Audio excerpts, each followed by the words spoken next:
Hi all, welcome to EduValley. നമ്മൾ C++നകത്തെ things you must study before exam എന്നുള്ള രീതിയിലുള്ള ക്ലാസ്സസ് ആണ് നമ്മളിപ്പോൾ നടത്തിക്കൊണ്ടിരിക്കുന്നത്. നേരത്തെ ഇട്ട വീഡിയോ നിങ്ങൾ കണ്ടിട്ട് നോട്ടും കാര്യങ്ങളൊക്കെ എഴുതി മനസ്സിലാക്കിയിട്ടുണ്ടെന്ന് തോന്നുന്നു. ഡൗട്ട് എൻ്റെ അടുത്ത് ഡിസ്കസ് ചെയ്തിട്ടുണ്ട് എന്ന് വിചാരിക്കുന്നു. മാക്സിമം കമ്മ്യൂണിക്കേറ്റ് ചെയ്ത് നിർത്തുക കേട്ടോ എക്സാം വരെ. ഓക്കെ, അപ്പോൾ നമ്മൾ C++നകത്തെ അടുത്ത ടേമുകളെ കുറിച്ചാണ് നമ്മൾ പറയുന്നത്. ഓൾറെഡി ഒരു 15ഓളം ടേമുകൾ നമ്മൾ പഠിച്ചു. 32 ടേമുകളാണ് മൊത്തത്തിലുള്ളത്. 33 അത്രയും ടേമുകളാണ് ഉള്ളത്. ഇത് പ്രീവിയസ് ക്വസ്റ്റ്യൻസ്, അതായത് ട്രേഡ്സ്മാൻ, ഡെമോൺസ്ട്രേറ്റർ, കമ്പ്യൂട്ടർ ഓപ്പറേറ്റർ പോലെയുള്ള എക്സാമിൽ DCA ക്വാളിഫിക്കേഷൻ വന്നിട്ടുള്ള എക്സാമിൽ PSCയുടെ നേരത്തെ ഉള്ള ക്വസ്റ്റ്യൻ പേപ്പർ തിരഞ്ഞെടുത്ത് നോക്കി അരിച്ചു ഇറക്കി അതിനകത്ത് C++ കണ്ടുപിടിച്ചിട്ടാണ്. അപ്പം ഇങ്ങനെയാണ് ക്വസ്റ്റ്യൻസ് വന്നേക്കുന്നതെന്ന് മനസ്സിലാക്കിയിട്ടാണ് ഈ ഒരു ക്ലാസ് ചെയ്തേക്കുന്നത് കേട്ടോ. അതായത് നമുക്കിവിടെ പ്രോഗ്രാമിംഗ് ഡീകോഡ് ചെയ്യേണ്ടതായിട്ടില്ല. കോഡുകൾ ഡീകോഡ് ചെയ്യേണ്ട പ്രോഗ്രാംസ് സാധാരണ നമ്മളുടെ ലെവലിൽ ചോദിച്ചു കണ്ടിട്ടില്ല. അതൊക്കെ BTech ലെവലിലാണുള്ളത്. അപ്പം അത്രയും ലെവലപ്പ് ചെയ്ത് നമുക്ക് പോകേണ്ട കാര്യമില്ല. നമുക്ക് ഡാറ്റ ടൈപ്പിൻ്റെ സൈസ് എത്രയാണ്, അല്ലെങ്കിൽ ഇന്ന ടേം എന്തൊക്കെയാണ് എന്നുള്ള രീതിയിലുള്ള ക്വസ്റ്റ്യൻസ് ആണ് വരാൻ സാധ്യത കൂടുതലും. അപ്പം അതുകൊണ്ട് നമുക്ക് ആ തരത്തിൽ പഠിച്ച് പോവാം. ഓക്കെ, അപ്പോൾ നമ്മൾ C++നകത്തെ ടെർമിനോളജീസ് ആണ് നോക്കുന്നത്. രണ്ടാമത്തെ ഭാഗമാണ് നോക്കുക. ഓക്കെ, അപ്പോൾ ഫസ്റ്റ് നമ്മൾ പഠിക്കുന്ന കാര്യമാണ് ആക്സസ് സ്പെസിഫയർ. ഇതിൻ്റെ ഒരു സ്പെഷ്യൽ ക്ലാസ് തന്നെ ഞാൻ പ്രൊവൈഡ് ചെയ്യുന്നുണ്ട്, കാരണം ഇച്ചിരി ഇമ്പോർട്ടൻ്റ് ഉള്ള ഭാഗമാണ്. സോ ആദ്യം ആക്സസ് സ്പെസിഫയർ എന്താണെന്നുള്ളത് പഠിക്കാം. ഇപ്പോൾ അത് നിങ്ങൾക്ക് ഓർമ്മയില്ലാന്നുണ്ടെങ്കിലും ഞാൻ ഇനി ഇവിടെ സ്ക്രീനിൽ എഴുതാൻ പോകുന്ന കാര്യങ്ങൾ നിങ്ങൾക്ക് എന്തായാലും അറിയുന്നതായിരിക്കും. നോക്കിയേ, നിങ്ങൾ C++ പഠിച്ച സമയത്ത് ഈ പറഞ്ഞ കാര്യങ്ങൾ നിങ്ങൾ കണ്ടിട്ടുണ്ടോ എന്ന് നോക്കിയേ. പബ്ലിക്, പ്രൊട്ടക്റ്റഡ്, പ്രൈവറ്റ് കണ്ടിട്ടുണ്ടോ? ഇതിനെയാണ് ആക്സസ് സ്പെസിഫയർ എന്ന് പറയുന്നത്. Public, protected, private. ഇത് ആക്സസ് സ്പെസിഫയർ എന്തിൻ്റെ ഭാഗമായിട്ടാണ് വരുന്നതെന്ന് വെച്ച് കഴിഞ്ഞാൽ നമ്മൾ ഡാറ്റ എൻക്യാപ്സുലേഷൻ പഠിച്ചായിരുന്നു അല്ലേ? എൻക്യാപ്സുലേഷൻ, അതുപോലെ തന്നെ അബ്സ്ട്രാക്ഷനും പഠിച്ചിരുന്നു. അതായത് അൺവാണ്ടഡ് ആയിട്ടുള്ള കാര്യങ്ങൾ ബാക്കി എൻഡ് ലെവലിലേക്ക് എത്താത്ത തരത്തിൽ ഹൈഡ് ചെയ്യലും അതുപോലെ തന്നെ എന്താണ് പ്രൊട്ടക്ട് ചെയ്ത് നിർത്തലൊക്കെയാണ് ഇത് രണ്ടുപേരും ചെയ്യുന്നതെന്നൊക്കെ നമ്മൾ നേരത്തെയുള്ള ക്ലാസ്സിൽ പറഞ്ഞിട്ടുള്ളതാണ്. അപ്പോൾ ഏതൊക്കെ ഡീറ്റെയിൽ ആർക്കൊക്കെ ആക്സസ് ചെയ്യണമെന്ന് സ്പെസിഫൈ ചെയ്യുന്ന ലേബലുകളാണ് പബ്ലിക്, പ്രൊട്ടക്റ്റഡ്, പ്രൈവറ്റ് എന്ന് പറയുന്ന 3 എണ്ണം. ഇത് ഡീറ്റെയിൽ ആയിട്ട് നമുക്ക് പഠിക്കാം. അപ്പോൾ ഇതിൻ്റെ വേറെ പേരുകൾ, അപ്പോൾ ആക്സസ് സ്പെസിഫയേഴ്സ് ഏതൊക്കെയാണെന്ന് ചോദിച്ചു കഴിഞ്ഞാൽ പബ്ലിക്, പ്രൊട്ടക്റ്റഡ്, പ്രൈവറ്റ് എന്നുള്ളതാണ്. ഇനി ആക്സസ് സ്പെസിഫയേഴ്സിൻ്റെ മറ്റ് പേരുകൾ എന്ന് പറഞ്ഞു കഴിഞ്ഞാൽ ലേബൽ, ആക്സസ് മോഡിഫയർ, പിന്നെ ഉള്ളതാണ് വിസിബിലിറ്റി മോഡ്. ഇത് 3ഉം ഇതിൻ്റെ മറ്റ് പേരുകളാണ്. Label, access modifier, visibility mode എന്നൊക്കെ പറയുന്നത് ആക്സസ് സ്പെസിഫയറിൻ്റെ മറ്റ് പേരുകളാണ് എന്നുള്ളത് നോക്കുക. ഇനി നോക്കിയേ, access specifier or label is used for specifying the accessibility of a member in the program. ഒരു പ്രോഗ്രാമിനകത്തെ ഒരു മെമ്പറിൻ്റെ ആക്സസിബിലിറ്റി എന്താണെന്ന് സ്പെസിഫൈ ചെയ്ത് കൊടുക്കുന്നതാണ് ആക്സസ് സ്പെസിഫയേഴ്സ് എന്ന് പറയുന്നത്. ഇതിനെ ആക്സസ് മോഡിഫയർ എന്ന് പറയുന്നുണ്ട്, അതുപോലെ തന്നെ വിസിബിലിറ്റി മോഡ് എന്ന് പറയുന്നു, അതുപോലെ തന്നെ എന്താണ് ലേബൽ എന്നും പറയുന്നുണ്ട്. ഓക്കെ, അപ്പോൾ 4 പേരുകളും പഠിച്ചു വെക്കുക. നമുക്ക് അവൈലബിൾ ആയിട്ടുള്ള ഡിഫറെൻറ്റ് ആക്സസ് സ്പെസിഫയർ ഏതൊക്കെയാണെന്ന് ചോദിച്ചു കഴിഞ്ഞാൽ പബ്ലിക് ഉണ്ട്, പ്രൊട്ടക്റ്റഡ് ഉണ്ട്, അതുപോലെ തന്നെ പ്രൈവറ്റ്. ഓക്കെ, ഇതിൻ്റെ ഡീറ്റെയിലിംഗ് ഉണ്ട്. എപ്പോഴൊക്കെയാണ് പ്രൈവറ്റിനെ പ്രൊട്ടക്റ്റ് ചെയ്ത് നോക്കുമ്പോൾ എങ്ങനെ ഇരിക്കും എന്നുള്ളതൊക്കെ നമുക്കുണ്ട്. അത് നമ്മൾ അടുത്ത ക്ലാസ്സിൽ നോക്കുന്നതായിരിക്കും. അപ്പോൾ ഇവിടെ ജസ്റ്റ് നോക്കുക, ഒരു പ്രോഗ്രാമിനകത്ത് ഒരു മെമ്പറിൻ്റെ ആക്സസിബിലിറ്റി സ്പെസിഫൈ ചെയ്ത് കൊടുക്കുന്ന കണ്ടന്റുകളെയാണ് ആക്സസ് സ്പെസിഫയർ എന്ന് പറയുക. ഇതിൻ്റെ മറ്റു പേരുകളാണ് ലേബൽ, അതുപോലെ തന്നെ ആക്സസ് മോഡിഫയർ, പിന്നെ എന്തായിരുന്നു വിസിബിലിറ്റി മോഡ്. 3 തരത്തിലുള്ള ലേബൽസ് ആണുള്ളത്: public, protected, private. Data abstraction and data എൻക്യാപ്സുലേഷൻ്റെ ഭാഗമായിട്ട് വരുന്നതാണ് ആക്സസ് സ്പെസിഫയർ. ആർക്കൊക്കെ ഏതൊക്കെ കാര്യങ്ങൾ ഹൈഡ് ചെയ്യണം, ഷോ ചെയ്യണം എന്നുള്ള കാര്യങ്ങളാണ് സ്പെസിഫൈ ചെയ്യുന്നത്. ആക്സസിബിലിറ്റി സ്പെസിഫൈ ചെയ്യുന്നതാണ്. ഓക്കെ, സോ അടുത്തത് നോക്കുക, ഇൻലൈൻ ഫംഗ്ഷൻ എന്താണെന്ന് ചോദിച്ചു കഴിഞ്ഞാൽ the member function that is defined A member function that is defined inside A class. ഒരു ക്ലാസ്സിനകത്ത് ഡിഫൈൻ ചെയ്തിട്ടുള്ള മെമ്പർ ഫംഗ്ഷനെയാണ് ഇൻലൈൻ ഫംഗ്ഷൻ എന്ന് പറയുന്നത്. അപ്പോൾ ഔട്ട്ലൈൻ എന്താന്ന് പറഞ്ഞാൽ, ഔട്ട്ലൈൻ ഫംഗ്ഷൻ എന്ന് പറഞ്ഞു കഴിഞ്ഞാൽ എന്താ, those are defined outside the class. ക്ലാസ്സിന് ഔട്ട്സൈഡ് ഡിഫൈൻ ചെയ്തിട്ടുള്ളതാണ് ഔട്ട്ലൈൻ ഫംഗ്ഷൻ എന്ന് പറയുന്നത്. Functions defined out the class can be made inline by using keyword inline. നമുക്ക് ഔട്ട്സൈഡിൽ ഡിക്ലെയർ ചെയ്തിട്ടുള്ള മെമ്പർ ഫംഗ്ഷനെ ഇൻലൈൻ ആക്കണമെന്നുണ്ടെങ്കിൽ, അകത്തേക്ക് ആക്കണമെന്നുണ്ടെങ്കിൽ ഇൻലൈൻ എന്ന് പറയുന്ന കീവേഡ് ആണ് ഉപയോഗിക്കേണ്ടത്. അപ്പോൾ ഒരു ക്ലാസ്സിനകത്ത് ഡിഫൈൻ ചെയ്തിട്ടുള്ള മെമ്പർ ഫംഗ്ഷനെയാണ് ഇൻലൈൻ ഫംഗ്ഷൻ എന്ന് പറയുക. ഒരു ക്ലാസ്സിന് പുറത്ത് ഡിക്ലെയർ ചെയ്തിട്ടുള്ളതിനെയാണ് ഔട്ട്ലൈൻ ഫംഗ്ഷൻസ് എന്ന് പറയുക. ഔട്ട്ലൈൻ ഫംഗ്ഷൻസിനെ ഇൻലൈൻ ഫംഗ്ഷൻ ആക്കണമെന്നുണ്ടെങ്കിൽ ഉപയോഗിക്കേണ്ട കീവേഡ് ആണ് ഇൻലൈൻ എന്ന് പറയുന്ന കീവേഡ്. ക്ലിയർ? ദെൻ അടുത്തതാണ് constant member function. Constant member function എന്താന്ന് വെച്ച് കഴിഞ്ഞാൽ, that does not modified the data member of a class is called constant member function. അതായത് കോൺസ്റ്റന്റ് ആണ്, അത് മോഡിഫൈ ചെയ്യുന്നില്ല. ഓക്കെ, അപ്പം മോഡിഫൈ ചെയ്യാതെ കോൺസ്റ്റന്റ് ആയിട്ട് നിൽക്കുന്ന മെമ്പർ ഫംഗ്ഷൻസിനെയാണ് കോൺസ്റ്റന്റ് മെമ്പർ ഫംഗ്ഷൻ എന്ന് പറയുന്നത്. ഒരു മെമ്പർ ഫംഗ്ഷനെ കോൺസ്റ്റന്റ് മെമ്പർ ഫംഗ്ഷൻ ആക്കണമെന്നുണ്ടെങ്കിൽ നമ്മൾ കോൺസ്റ്റ്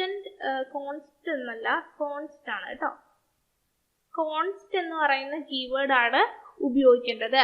ഫംഗ്ഷൻ ഡിക്ലെയർ ചെയ്യുന്ന സമയത്തും ഫംഗ്ഷൻ ഡിഫൈൻ ചെയ്യുന്ന സമയത്തും ഈ കോൺസ്റ്റ് എന്ന് പറയുന്ന കീവേഡ് ഉപയോഗിച്ചിട്ടുണ്ടാവണം. കോൺസ്റ്റന്റ് എന്നല്ല, കീവേഡിന്റെ പേര് വന്നിട്ട് കോൺസ്റ്റ് എന്നാണ് കേട്ടോ.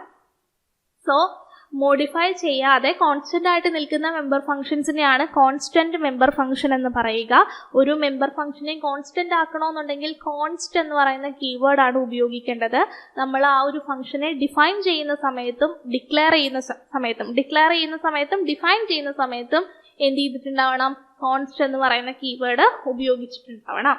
ഓക്കെ, അടുത്തതാണ് ഫ്രണ്ട് ഫംഗ്ഷൻ.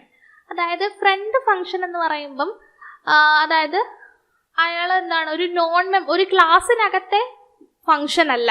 ഇപ്പോൾ എൻ്റെ കയ്യിൽ എന്താ പറയുക, എ എന്ന് പറയുന്ന ഒരു ക്ലാസ് ഉണ്ട്.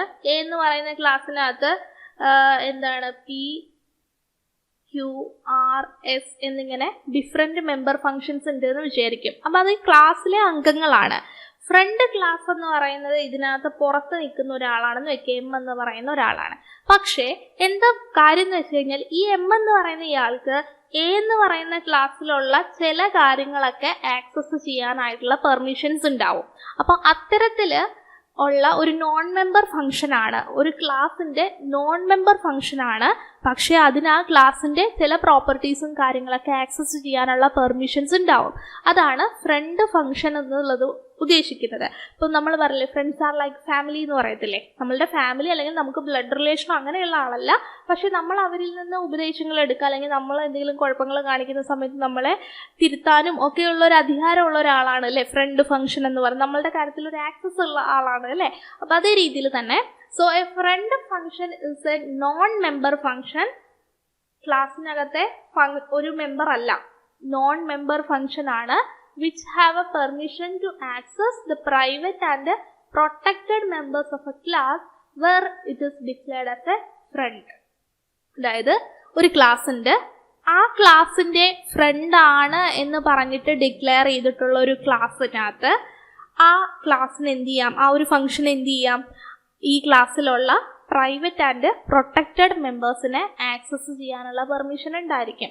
സോ ഫ്രണ്ട് ആണെന്ന് ഡിക്ലെയർ ചെയ്ത് കഴിഞ്ഞാൽ പ്രൈവറ്റ് ആൻഡ് പ്രൊട്ടക്റ്റഡ് മെമ്പേഴ്സിനുള്ള ആക്സസ് കിട്ടും.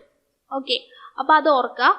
ഫ്രണ്ട് ഫംഗ്ഷൻ എന്ന് പറയുന്നത് ഒരു ക്ലാസിന്റെ നോൺ മെമ്പർ ഫംഗ്ഷൻ ആണ്. ക്ലാസ്സിനകത്തുള്ള ഫംഗ്ഷൻ അല്ല, നോൺ മെമ്പർ ആണ്, പുറത്തുള്ള ഔട്ട്സൈഡർ ആണ്.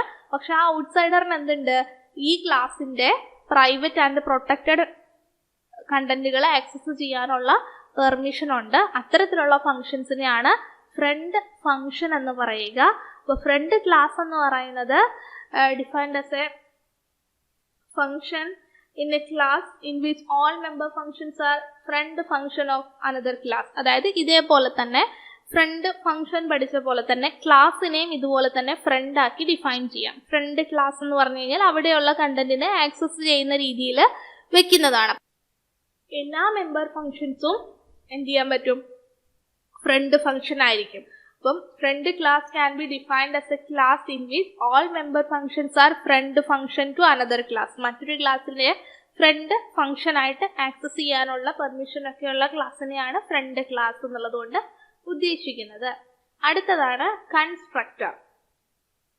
കൺസ്ട്രക്ടർ എന്ന് പറയുന്നത് it is A special member function having same name as that of a class which is invoked automatically whenever an object is created and is used to initialize the data members of an object. മൊത്തത്തിൽ പറഞ്ഞേക്കുവാണ്, ഒരു constructor എന്ന് പറഞ്ഞു കഴിഞ്ഞാൽ ഒരു special member function ആണ്. Okay, ഒരു special member function ആണ്. ക്ലാസിന്റെ അതേ പേര് തന്നെയായിരിക്കും അതിനുണ്ടാവുക. നമ്മൾ ഒരു ഒബ്ജക്റ്റ് ക്രിയേറ്റ് ചെയ്യുന്ന സമയത്ത് ഓട്ടോമാറ്റിക്കലി ഇൻവോക്ക് ചെയ്യുന്ന ആ ഒരു മെമ്പർ ഫംഗ്ഷൻ ആണ് കൺസ്ട്രക്ടർ. പിന്നെന്താണ്, it is used to initialize the data members of an object. ആ ഒബ്ജക്റ്റിന്റെ ഡാറ്റ മെമ്പേഴ്സിനെ ഇനീഷ്യലൈസ് ചെയ്യാനായിട്ട് സഹായിക്കുന്നതാണ് കൺസ്ട്രക്ടർ. കൺസ്ട്രക്ടർ അതായത് നിർമ്മിക്കുന്നത് എന്നുള്ളത് ഓർത്ത് വെക്കുക. So constructor is A special member function. ഒരു സ്പെഷ്യൽ മെമ്പർ ഫംഗ്ഷൻ ആണ്. ഒരു സ്പെഷ്യൽ മെമ്പർ ഫംഗ്ഷൻ ആണ്. എന്താണ്, നമ്മൾ ഏതാണോ ക്ലാസ് ഉള്ളത് ആ ക്ലാസിന്റെ അതേ പേരിലുള്ള സ്പെഷ്യൽ മെമ്പർ ഫംഗ്ഷൻ ആണ്. എപ്പോഴാണ് ഇൻവോക്ക് ചെയ്യുന്നത്, എപ്പോഴാണ് ഒരു കൺസ്ട്രക്ടർ ഇൻവോക്ക് ചെയ്യുന്നത്, നമ്മൾ എപ്പോഴാണോ ഒരു ഒബ്ജക്റ്റ് ക്രിയേറ്റ് ചെയ്യുന്നത്, അപ്പോൾ ആ ഒബ്ജക്റ്റ് ക്രിയേറ്റ് ചെയ്യുമ്പോഴാണ് ഒരു കൺസ്ട്രക്ടർ ഓട്ടോമാറ്റിക്കലി ഇൻവോക്ക് ചെയ്യപ്പെടുന്നത്. ഇനി എന്തിനാ ഉപയോഗിക്കുന്നത്, ആ ഒബ്ജക്റ്റിന്റെ ഡാറ്റ മെമ്പേഴ്സിനെ ഇനീഷ്യലൈസ് ചെയ്യാനായിട്ടാണ് കൺസ്ട്രക്ടേഴ്സ് നിൽക്കുന്നത്. ഓക്കെ, നെക്സ്റ്റ് വരുന്നതാണ്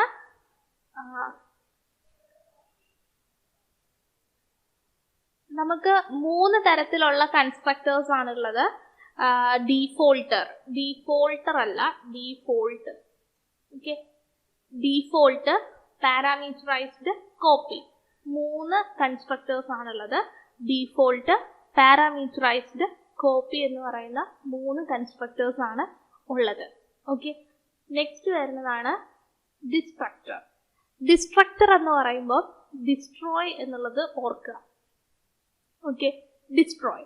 കൺസ്ട്രക്ടർ കൺസ്ട്രക്ട് ചെയ്യുന്നു എന്നോർക്കുക, ഡിസ്ട്രക്ടർ ഡിസ്ട്രോയ് എന്നോർക്കുക. നമ്മൾ ഒരു ഒബ്ജക്റ്റ് ഒരു member function invoked automatically whenever an object is destroyed.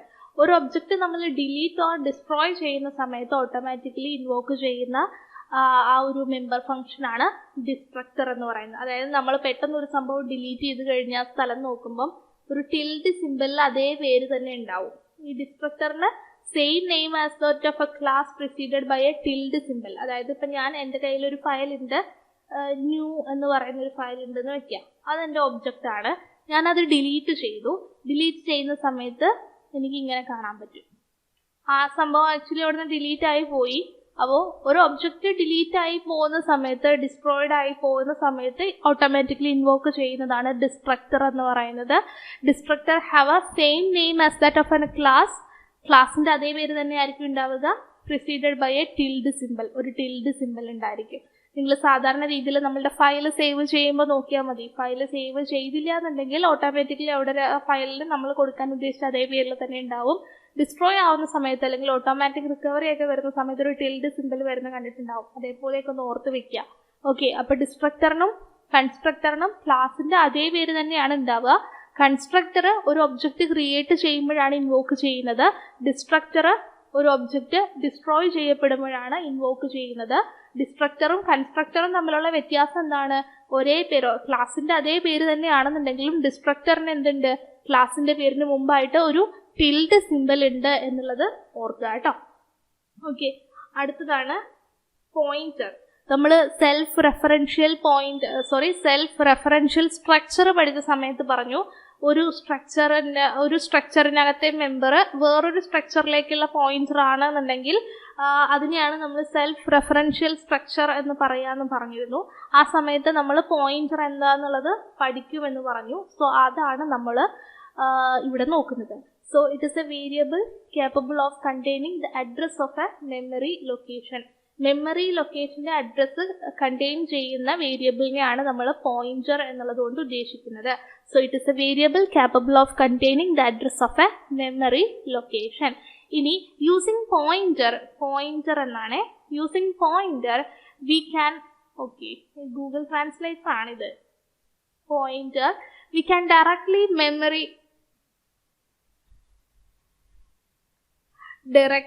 access memory location without using a variable name. Okay, നമുക്ക് പോയിന്റർ ഉപയോഗിക്കുകയാണെന്നുണ്ടെങ്കിൽ നമുക്ക് ഡയറക്റ്റ്ലി എന്ത് ചെയ്യാം, മെമ്മറി ലൊക്കേഷനെ ആക്സസ് ചെയ്യാൻ പറ്റുന്നതാണ്.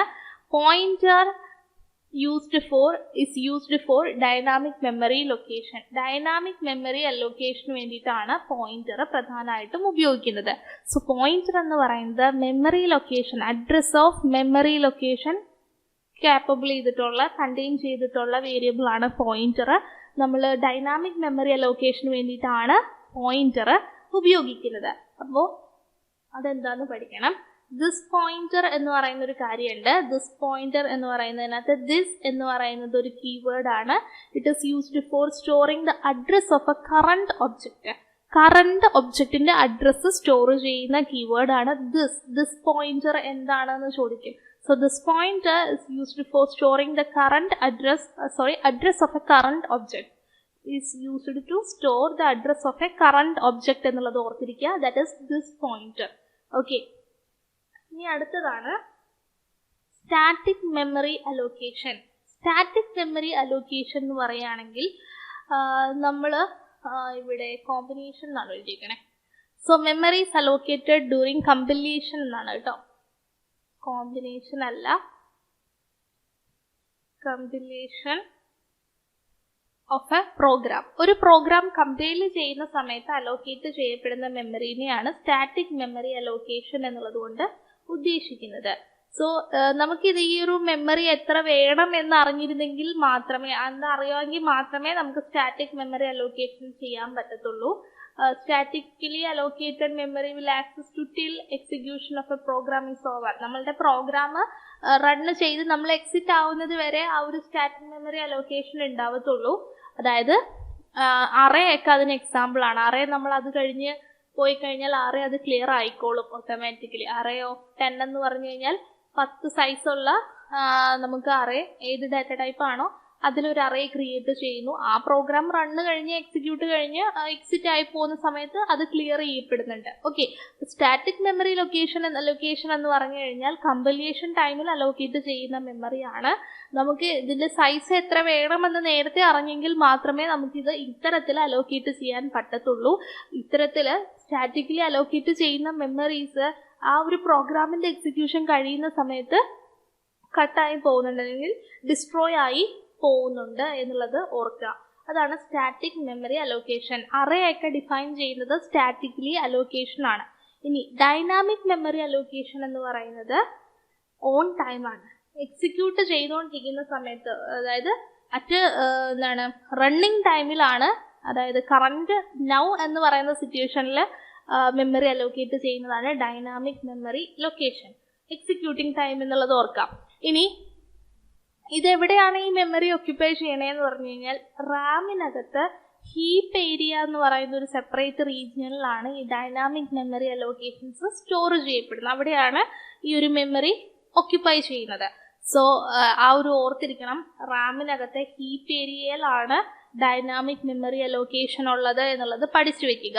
It is allocated during one time, അല്ലെങ്കിൽ അലോക്കേറ്റഡ് ഡ്യൂറിങ് ഓൺ ടൈം എന്നുള്ളത് പഠിക്കണേ. ഓൺ ടൈം അല്ലെങ്കിൽ എക്സിക്യൂട്ട് ചെയ്തുകൊണ്ടിരിക്കുമ്പോഴാണ് ഇത് അലോക്കേറ്റ് ചെയ്യുന്നത്.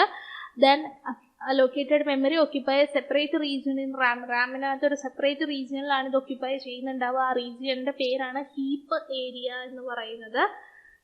ഇത് നമുക്ക് അഡ്രസ്സ് വഴി മാത്രമേ ആക്സസ് ചെയ്യാൻ പറ്റത്തുള്ളൂ. ഡൈനാമിക്കലി അലോക്കേറ്റഡ് മെമ്മറി അഡ്രസ്സ് വഴി മാത്രമാണ് നമുക്ക് ആക്സസ് ചെയ്യാനായിട്ട് പറ്റത്തുള്ളൂ.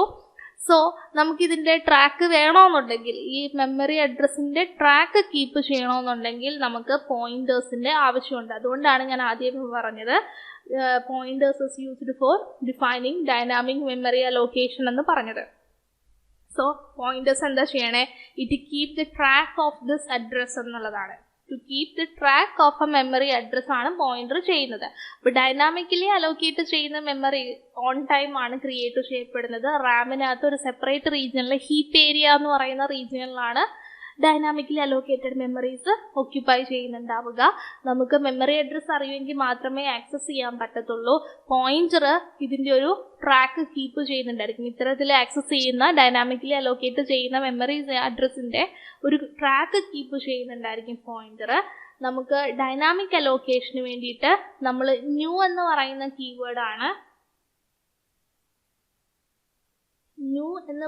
കീവേഡാണ് ഡൈനാമിക് അലോക്കേഷൻ. പുതിയതായിട്ട് മെമ്മറി അലോക്കേറ്റ് ചെയ്യുന്നതിന് ന്യൂ എന്ന് പറയുന്ന കീവേഡാണ് ഉപയോഗിക്കുന്നത്. ഡിലീറ്റ് എന്ന് പറയുന്ന ഓപ്പറേറ്റർ ആണ് ഡൈനാമിക് ഡി അലോക്കേഷൻ. അതിനകത്തുനിന്ന് ഡിലീറ്റ് ചെയ്യുന്ന അലോക്കേറ്റ് ചെയ്ത മെമ്മറിനെ ഡിലീറ്റ് ചെയ്യുന്നതിന് ഡിലീറ്റ് എന്ന് പറയുന്ന ഓപ്പറേറ്റർ ആണ്. ഡൈനാമിക് അലോക്കേഷൻ ഓൺ ആക്കാൻ വേണ്ടിയില്ലെങ്കിൽ അലോക്കേറ്റ് ചെയ്യുന്നതിന് ന്യൂ എന്ന് പറയുന്ന ഓപ്പറേറ്റർ ആണ് ഉള്ളത്. ഡൈനാമിക് മെമ്മറി അലോക്കേഷനിൽ പഠിച്ചിരിക്കേണ്ടത് പോയിന്റേഴ്സ് ആണ്. ഡൈനാമിക് മെമ്മറി അലോക്കേഷനുമായിട്ട് ബന്ധപ്പെട്ട് വരുന്നത്. It keep the track of a memory address എന്നുള്ളത് ഓർത്തിരിക്കുക. പിന്നെ ഹീപ്പ് ഏരിയ എന്ന് പറയുന്ന ടേം, എവിടെയാണ് ഡൈനാമിക് മെമ്മറി അലോക്കേഷൻ നടക്കണേന്ന് ചോദിച്ചു കഴിഞ്ഞാൽ ഹീപ്പ് ഏരിയ എന്നുള്ളത് ഓർത്തിരിക്കുക. ഡൈനാമിക് അലോക്കേഷന് വേണ്ടിയിട്ട് ന്യൂ ഓപ്പറേറ്റർ, ഡൈനാമിക് ഡി അലോക്കേഷന് വേണ്ടിയിട്ട് ഡിലീറ്റ് എന്ന് പറയുന്ന ഓപ്പറേറ്റർ. ഇത്രയും കാര്യങ്ങൾ ഓർത്തിരിക്കുക. ദെൻ നമ്മളുടെ ലാസ്റ്റ് കാര്യമാണ് മെമ്മറി ലീക്ക്. മെമ്മറി ലീക്ക് എന്ന് പറയുന്നത് എന്തുമായിട്ട് ബന്ധപ്പെട്ടിരിക്കുന്നു എന്നുള്ളൊരു ചോദ്യമുണ്ട്. മെമ്മറി ലീക്ക് എന്ന് പറയുന്നത് ഡൈനാമിക് അലോക്കേറ്റഡ് മെമ്മറിയുമായിട്ട് ബന്ധപ്പെട്ടിരിക്കുന്നു. അപ്പൊ നമ്മൾ നേരത്തെ പറഞ്ഞു ഡൈനാമിക്കലി അലോക്കേറ്റ് ചെയ്യപ്പെടുന്ന മെമ്മറികൾ അങ്ങനെ തന്നെ കിടക്കും, ഇത് പോവത്തില്ല. നമ്മൾ ഒരു എക്സിക്യൂട്ട് ചെയ്തിട്ടുള്ള പ്രോഗ്രാമിൽ നിന്ന് എക്സിറ്റ് ചെയ്ത് കഴിഞ്ഞാൽ ഇത് പോകത്തില്ല, അലോക്കേറ്റ് ചെയ്ത മെമ്മറി അങ്ങനെ തന്നെ കിടക്കും. അപ്പൊ നമ്മൾ ഇത് കറക്റ്റായിട്ട് ഇത് ഡിസ്പോസ് ചെയ്തുകൊണ്ടേ ഇരിക്കണം. ഡിസ്ട്രോയ് ചെയ്യാനായിട്ടാണ് ഡിലീറ്റ് എന്ന് പറയുന്ന ഓപ്പറേറ്റർ എന്ന് നമ്മൾ പറഞ്ഞു. അപ്പോൾ ഒരു തവണ നമ്മൾ ഈ ഒരു മെമ്മറി അലോക്കേറ്റ് ചെയ്ത് നമ്മളുടെ പ്രോഗ്രാം റൺ ആയി കഴിഞ്ഞു കഴിഞ്ഞാൽ അത് അവസാനം ഈ ഒരു മെമ്മറി എന്ത് ചെയ്തിട്ടുണ്ടാവണം? ഡിസ്പോസ് ചെയ്തിട്ടുണ്ടാവണം. ഡിലീറ്റ് എന്ന് പറയുന്ന ഓപ്പറേറ്റർ വെച്ചിട്ട് ഡിസ്പോസ് ചെയ്തിട്ടുണ്ടാവണം. അല്ലാന്നുണ്ടെങ്കിൽ എന്താ ചെയ്യണേന്ന് വെച്ച് കഴിഞ്ഞാൽ ഓരോ തവണ നമ്മളിങ്ങനെ പ്രോഗ്രാം റണ്ണ് ചെയ്യുന്തോറും നമ്മളുടെ റാമിനകത്തെ ഹീപ്പ് ഏരിയയിലാണ് ഇത് സ്റ്റോർ ചെയ്തിട്ടുള്ളത് അല്ലേ? ആ ഹീപ്പ് ഏരിയ എന്ത് ചെയ്ത് വരും? കുറഞ്ഞു വരും. ഓക്കെ, അപ്പൊ ആ ഒരു സിറ്റുവേഷനെയാണ്. അപ്പൊ അത്തരത്തിൽ റാമിൽ ഫ്രീ സ്പേസ് ഇല്ലാണ്ടാവുന്ന ഒരു സിറ്റുവേഷൻ വരും. അപ്പൊ അത്തരത്തിലുള്ള ആ ഒരു സിറ്റുവേഷനെയാണ് മെമ്മറി ലീക്ക് എന്നുള്ളത് കൊണ്ട് ഉദ്ദേശിക്കുന്നത്. മനസ്സിലായോ? നമ്മൾ ഡൈനാമിക്കലി അലോക്കേറ്റ് ചെയ്യുന്ന മെമ്മറി ആ പ്രോഗ്രാം റണ്ണ് ചെയ്ത് എക്സിറ്റ് ആയി കഴിഞ്ഞാലും ആ മെമ്മറി അവിടെ തന്നെ കിടക്കും, അത് ഡിസ്ട്രോയ് ആവുന്നില്ല. അപ്പോൾ എല്ലാ പ്രോഗ്രാമിന്റെ അവസാനം നമ്മൾ ഇത്തരത്തിൽ ഡൈനാമിക്കലി അലോക്കേറ്റ് ചെയ്തിട്ടുള്ള മെമ്മറിനെ പ്രോപ്പർലി ഡിലീറ്റ് എന്ന് പറയുന്ന കീവേഡ് ഓപ്പറേറ്റർ ഉപയോഗിച്ചുകൊണ്ട് എന്ത് ചെയ്യുന്നുണ്ട്? ഡിസ്പോസ് ചെയ്യുന്നുണ്ട്. അപ്പം നമ്മൾ പ്രോപ്പറായിട്ട് ഡിലീറ്റ് എന്ന് പറയുന്ന ഓപ്പറേറ്റർ ഉപയോഗിച്ചിട്ടില്ല എന്നുണ്ടെങ്കിൽ ഓരോ തവണ ഈ ഒരു പ്രോഗ്രാം റണ്ണ് ചെയ്യും തോറും റാമിനകത്തെ ഹീപ്പ് ഏരിയ എന്ത് ചെയ്തുകൊണ്ടിരിക്കും? കുറഞ്ഞുകൊണ്ടിരിക്കും. അപ്പൊ ഹീപ്പ് ഏരിയയിൽ എന്തുണ്ടാവും? ഫ്രീ സ്പേസ് ഇല്ലാതെ വരും. അപ്പൊ അത്തരത്തിലുള്ള ആ ഒരു സിറ്റുവേഷനെയാണ് മെമ്മറി ലീക്ക് എന്നുള്ളത് കൊണ്ട് ഉദ്ദേശിക്കുന്നത്. So fine. അപ്പൊ നമ്മൾ ഇപ്പൊ ലാസ്റ്റ് വരെ എത്തി. C++നകത്തെ the things you must study before exam എന്നുള്ളതിന്റെ പാർട്ട് 2 ആണ് നിങ്ങൾ കണ്ടുകൊണ്ടിരുന്നത്. ഏകദേശം 2 വീഡിയോയും കൂടെ 1 മണിക്കൂർ ഉണ്ടെന്ന് തോന്നുന്നു. സോ 2 വീഡിയോസും കാണുക, കൃത്യമായിട്ട് പഠിക്കുക. ഇതുവരെ ഇട്ട C++ ഊപ്സ് കോൺസെപ്റ്റ് പഠിച്ചു പോവുക. നമുക്ക് 2-3 മാർക്കിനാണ് എക്സാം ഉള്ളത്. സോ അത് മാക്സിമം സ്കോർ ചെയ്യുക. അപ്പോൾ അടുത്ത വീഡിയോയിൽ അടുത്ത ടോപ്പിക്കുമായിട്ട് കാണാം. ഓക്കെ, അപ്പോൾ fine. Thank you. Wish you all the best.